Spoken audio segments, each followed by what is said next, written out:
Alright, we're jumping straight into this one, I think. I think it's gonna be a short one, just based on the notes I have for it, but let's go just straight into it. Okay, some might say this cover is generic, but I personally kind of love the falling through some kind of space type of like art and posters and covers and stuff. I think Matt Herms did this one, but I like that you can see a bit of a Yardley influence in his style.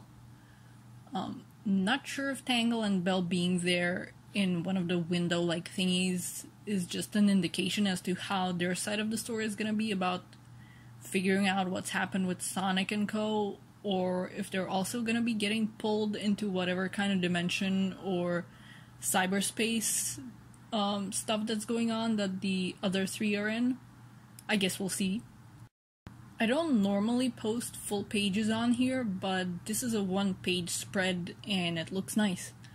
The heroes are where we left them, falling through some kind of space, dimension stuff, after having broken that weird labyrinth from last issue, the remains of which you can still see in the background. Tails is being a bit of a dork over this, a bit of a nerd, a bit of a geek. And you know what? I like it. I like Tails being in a strange and potentially dangerous situation and finding the unknown aspects of it fascinating rather than cowering. Thanks.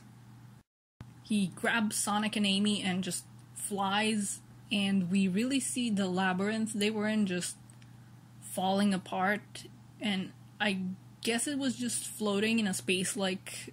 If it was just floating in a space like this, it's no wonder if it could just shift and change endlessly. Like some kind of weird Rubik's Cube with corridors, I guess. Okay, yeah, basically what Tails says here, but he says it a lot more science-y and fancily than I did. They also comment a bit on how weird it is that, well, Eggman knows what their abilities are, but he didn't compensate for them, and they broke past the labyrinth easily, even though it did look like the portal was a trap for them. It brings up the question of, like, did he even actually mean to trap them there, or was it an accident, even though... I mean, I guess the portal was a bit away from the entrance, but they do tend to bust in, so... I don't know, I guess it was looking deliberate, but it wasn't. They found another one of those warp gate thingies, but given that the issue is just starting, I doubt it will be an easy way out. They end up in this place, and it really does look weird and kinda creepy. I'm trying to place my finger on why. I think it might be the very samey houses. We've had places with similar buildings before, but this one is kind of very samey. The buildings we've seen in, you know, I guess the real world dimension, whatever, the ones we've seen so far has had a lot more visual distinctions to them than just color.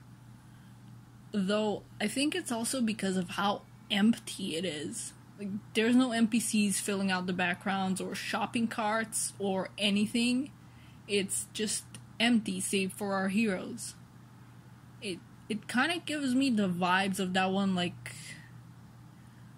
God, it's so old now, but that episode in the Pokemon anime in, like, the first season, the one with Sabrina, she puts Ash and his friends in a little fake doll town, but at first they're not aware of it, and it had a very similar empty atmosphere to this. We're back with Tangle and Belle now. Tangle ends up wrecking that cool hover vehicle they were on, which I don't think the orangutan guy will appreciate. I'm sorry. I forgot his name. I'm bad with names. They're at the island? No, island. They're at the island with the warp gate now, but have no way to go back on their own. In the next panel, Tangle goes, "That's a problem for future us." And you know what? I relate to that at times, and I'm just not posting it because I think if it was up to me, I'd be posting just the entire issue, but I kinda can't and don't wanna. I don't have much to say here. I just kind of love the juxtaposition between Belle and the big old Eggman logo.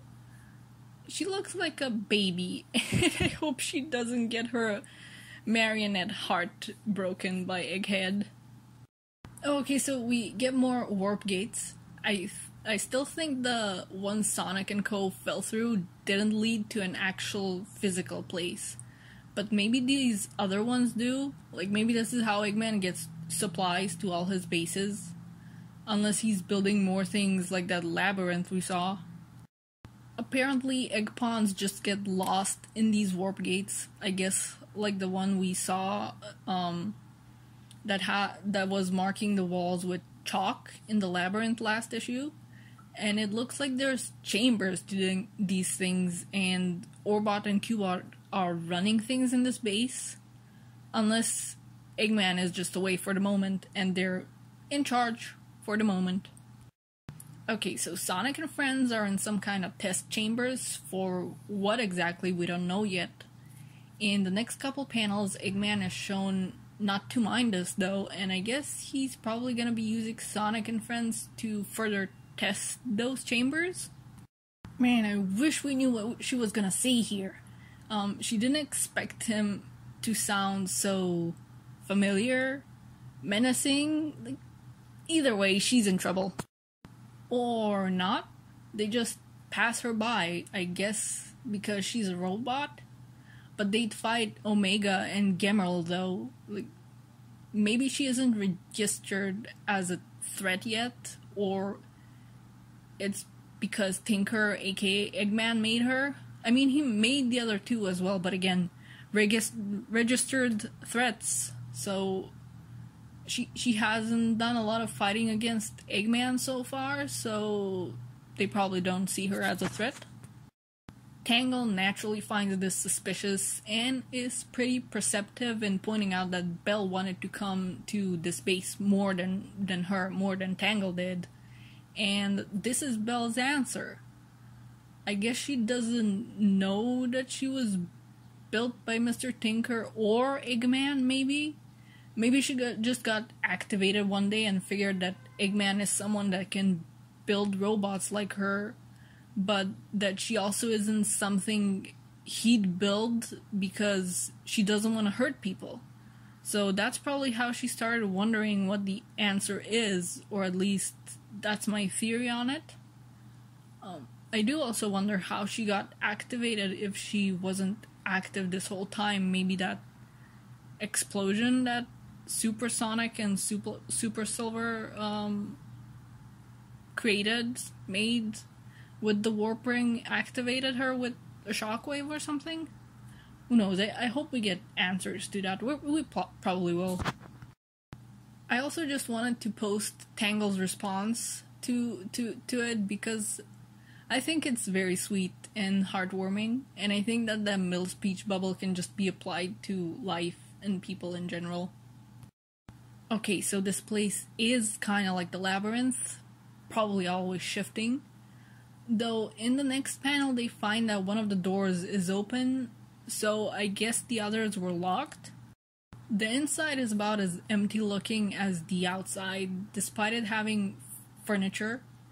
And they find somebody, but it's a dummy. So it is kind of like a creepy dollhouse situation. And the fact that it's test dummies is concerning. Like, what is Eggman testing? Nukes, like in Indiana Jones, the dumb one? Probably not, but still. After this stuff with the virus, who knows what kind of things Eggman could be testing and be up to. I mean, he didn't quite test the virus much, so maybe he learned from that and now he's testing various awful things. Okay, so they hear like scraping and clicking noises and they follow it down the hall, you know, like a horror movie. And then they go in the bathroom, and a caterpillar with crab meat legs for face pincers crawls out of the bathtub. You know, like a horror movie. Yeah, agreed. Absolutely not. Goodbye. Alright, well, in this case, Eggman is testing combined badniks.